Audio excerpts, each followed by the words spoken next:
जो भी एक बार जाता फिर कभी वापस न लौटता। अब तो लोग वहाँ पर अपने किसी खास रिश्तेदार को दफनाने के लिए भी न जाते थे। उन्होंने अपने घरों के पास ही नए कब्रिस्तान बना लिए थे। अचानक एक दिन उस पुराने कब्रिस्तान में से एक जिन बाहर निकला। उसने सारे गड़े हुए मुर्दों को जगाया और उन्हें भी अपने साथ साथ बाहर बुलाया। देखते ही देखते उस पुराने कब्रिस्तान की कब्रें फटने लगी। साथियों, हम लोग काफी दिनों से भूखे हैं और अब काफी दिनों से कोई इंसान भी अपने किसी रिश्तेदार को दफनाने नहीं आ रहा। मैं तो कहता हूँ अब हम लोगों को अपना शिकार ढूंढने के लिए शहर की तरफ जाना चाहिए। आप ठीक कहते हैं सरदार, अब कोई ना कोई उपाय तो करना ही पड़ेगा पेट पालने के लिए। और कितने दिनों तक भूखे रहेंगे हम यूं ही? तो चलो मेरे साथ। और फिर वो जिन अपने साथियों को लेकर शहर की तरफ चला गया। उनके जाने से हर तरफ हाहाकार मचने लगा, क्योंकि वो जिसे भी देखते उसे उसी वक्त मार कर खा जाते। अब तो रातों में भी लोग गायब होने लगे थे। अपने रिश्तेदारों को यूं खो देने से शहर के लोग बेहद परेशान थे। एक दिन रिजवान ने इरफान से कहा, अरे भाई, अब कब तक हम लोग यूं ही डर के रहेंगे इस शहर में? मुझे तो लगता है हमें ये शहर ही छोड़ देना चाहिए। कहे तो आप ठीक ही रहे हो रिजवान भाई। देखिए ना, आए दिन कोई ना कोई हादसा हो रहा है और अब तो हालात और भी बदतर होते जा रहे हैं। अब तो अपने बीवी बच्चों को भी साथ ले जाने में कहीं डर लगता है। अभी ये दोनों बातें कर ही रहे थे कि अचानक से वहाँ एक बड़ा सा जिन आ गया। उसने अपने बड़े बड़े नाखून इरफान के शरीर में घुसा दिए, जिससे वो वहीं तड़प तड़प कर मर गया।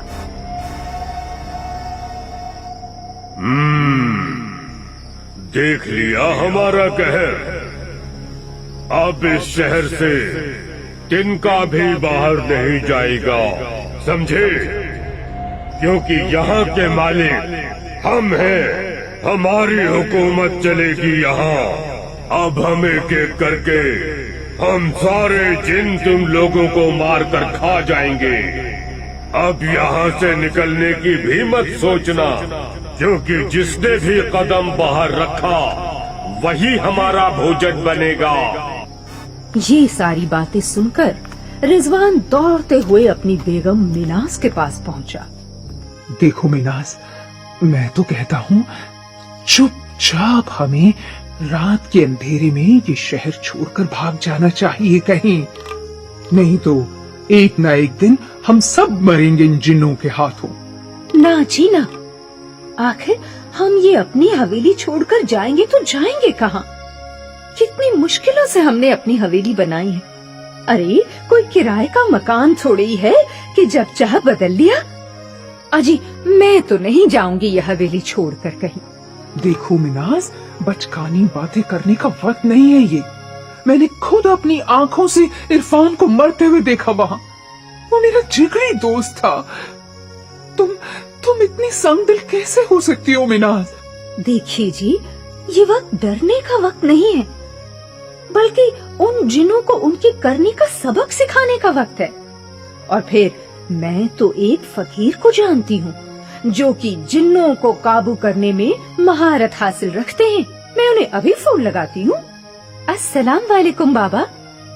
देखिए ना, सारा शहर जिन्नों से परेशान है।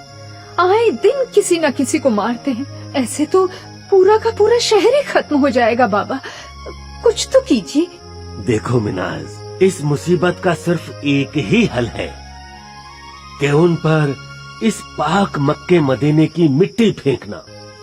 जिस दिन तुम उन पर इस पाक मक्के मदीने की मिट्टी फेंकोगे, उसी दिन इन जिन्नों का काम तमाम हो जाएगा। तो फिर ठीक है बाबा, मैं इस नेक काम को करने के लिए तैयार हूँ। बताइए मैं कब आऊँ आपके पास? ये काम उतना भी आसान नहीं है मिनाज, जितना कि तुम समझ रही हो। मक्के मदीने से अपने शहर में मिट्टी ले जाने के रास्ते से तुम्हें ये जिन बहुत परेशान करेंगे, यहाँ तक कि तुम्हें जान से मारने की भी कोशिश करेंगे। क्या तुम तैयार हो उसके लिए? हाँ बाबा, अगर लोगों की जान बचाने के लिए मुझे अपनी जान की कुर्बानी भी देनी पड़े तो मैं तैयार हूँ बाबा, मैं तैयार हूँ। और फिर अगले दिन नेक दिल मिनाज लोगों की जान बचाने खातिर अपनी जान की बाजी लगाकर मक्का मदीना पहुंची। मिनाज, तुम बहुत बहादुर हो। अपना माथा टेक कर इस मक्के मदीने की पाक मिट्टी को संभाल कर अपने पास रखना और रास्ते में बोलती जाना, या अल्लाह मेरी हिफाजत करना। जी बाबा, जैसा आपका हुक्म। हे परवरदिगार, मौला मेरी हिफाजत करना। ऐसा कहते कहते मिनाज अपने शहर पहुंची। साथियों, आज एक मिनाज नाम की औरत हम लोगों के खिलाफ होकर हम लोगों को शांत करने के लिए कब्रिस्तान की तरफ आ रही है। उसे रास्ते में ही खत्म करना होगा। जो हुक्म भाईजान, हम लोग तो उसे मारकर उसकी चटनी बनाकर खा जाएंगे। ऐसा कहकर सारे जिन मिनाज को मारने के लिए चल देते हैं, लेकिन मक्का मदीना की पाक मिट्टी के प्रभाव से जिन उसे छू भी नहीं पाते। मैं डरने वालों में से नहीं हूँ। सुना तुमने? अल्लाह अपने नेक बंदों की सदा हिफाजत करते हैं। आज मैं तुम सबको शांत करके ही मानूंगी। अच्छा, तो फिर हम तुम्हें ऐसी भयानक मौत देंगे जो आज तक किसी ने ना दी होगी। जब तक जिन और मिनाज की बातें चल रही थी, तब तक मिनाज उन्हें भी अपने साथ साथ ले जाकर कब्रिस्तान तक पहुंच गई थी। उसने फौरन अपनी पोटली में से मक्का मदीना की पाक मिट्टी निकाली और उन पर छिड़क दी। जैसे जैसे मक्का मदीना की मिट्टी उन पर पड़ी, वैसे वैसे उन जिन्नों की आत्माओं को मुक्ति मिलती गई।